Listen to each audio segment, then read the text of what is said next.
ಮೈಮೂಲ್ ಅಂದರೆ ಮೈಸೂರು ಜಿಲ್ಲಾ ಸಹಕಾರಿ ಹಾಲು ಉತ್ಪಾದಕರ ಒಕ್ಕೂಟ ನಿಯಮಿತ ಇದರ ನೂತನ ಅಧ್ಯಕ್ಷರಾಗಿ ಕೆ ಹಿರೇಗೌಡ ಅವರನ್ನ ಅವಿರೋಧವಾಗಿ ಆಯ್ಕೆ ಮಾಡಲಾಗಿದೆ. ಇದರೊಂದಿಗೆ ಈ ಹುದ್ದೆ ಮೊದಲ ಬಾರಿಗೆ ಎಚ್ಡಿ ಕೋಟೆ ತಾಲೂಕಿಗೆ ಸಂದಿದೆ. ಬನ್ನೂರು ರಸ್ತೆಯ ಮೆಗಾ ಡೈರಿಯ ಆಡಳಿತ ಮಂಡಳಿ ಸಭಾಂಗಣದಲ್ಲಿ ನಡೆದ ಚುನಾವಣಾ ಪ್ರಕ್ರಿಯೆಯಲ್ಲಿ ಒಂದೇ ನಾಮಪತ್ರ ಸಲ್ಲಿಕೆಯಾಗಿದ್ದರಿಂದ ಚುನಾವಣಾ ಅಧಿಕಾರಿಯಾಗಿದ್ದ ಲೆಕ್ಕ ಪರಿಶೋಧನಾ ಜಂಟಿ ನಿರ್ದೇಶಕ ಶ್ರೀಧರ್ ಅವರು ಹಿರೇಗೌಡ ಅವರನ್ನ ಅವಿರೋಧ ಆಯ್ಕೆಯನ್ನ ಘೋಷಣೆ ಮಾಡಿದ್ರು. ಈ ಸ್ಥಾನ ಟಿ ನರಸೀಪುರ ಆರ್ ಚೆಲುವರಾಜು ರಾಜೀನಾಮೆಯಿಂದ ತೆರವಾಗಿತ್ತು.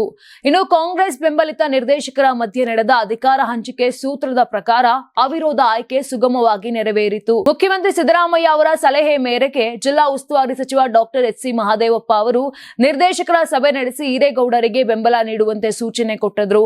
ತಮ್ಮ ತಾಲೂಕಿಗೆ ನಿರ್ದೇಶಕರಿಗೆ ಈ ಸ್ಥಾನ ದೊರಕಿಸಿಕೊಡುವ ನಿಟ್ಟಿನಲ್ಲಿ ಶಾಸಕ ಅನಿಲ್ ಚಿಕ್ಕಮಾದು ಪ್ರಮುಖ ಪಾತ್ರ ವಹಿಸಿದ್ದಾರೆಂದು ತಿಳಿದು ಬಂದಿದೆ.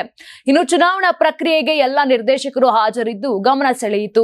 ಆಯ್ಕೆ ಘೋಷಣೆಯಾದ ತಕ್ಷಣ ಸಭಾಂಗಣದ ಹೊರಗೆ ನೂರಾರು ಅಭಿಮಾನಿಗಳು ಸೇರಿ ವಿಜಯೋತ್ಸವ ಆಚರಣೆಯನ್ನ ಮಾಡಿದ್ರು. ಎಚ್ಡಿ ಕೋಟೆ ತಾಲೂಕಿನ ವಿವಿಧ ಹಳ್ಳಿಗಳಿಂದ ಆಗಮಿಸಿದ ಮುಖಂಡರು ಹಾಗೂ ಕಾರ್ಯಕರ್ತರು ಹಿರೇಗೌಡರನ್ನ ಹಾರ್ದಿಕವಾಗಿ ಅಭಿನಂದನೆ ಸಲ್ಲಿಸಿದ್ರು. ನೂತನ ಅಧ್ಯಕ್ಷರ ಅಧಿಕಾರಾವಧಿ ಮುಂದಿನ ವರ್ಷದ ಮಾರ್ಚ್ ಅಂತ್ಯದವರೆಗೆ ಇರುತ್ತದೆ. ನೀವು ಸಣ್ಣ ಆಗ್ಬೇಕಲ್ವಾ? ಅದು ಒಂದು ಉತ್ತಮ ಆಹಾರದಿಂದ ಸಣ್ಣ ಆಗ್ಬೇಕಲ್ವಾ? ಪ್ರತಿದಿನ ನಮ್ಮ ಜೀನಿ ಸ್ಲಿಮ್ ನ ಯೂಸ್ ಮಾಡಿ ಯಾವುದೇ ಸೈಡ್ ಎಫೆಕ್ಟ್ ಇಲ್ದಂಗೆ ನೀವು ಸಣ್ಣ ಆಗ್ತೀರಾ.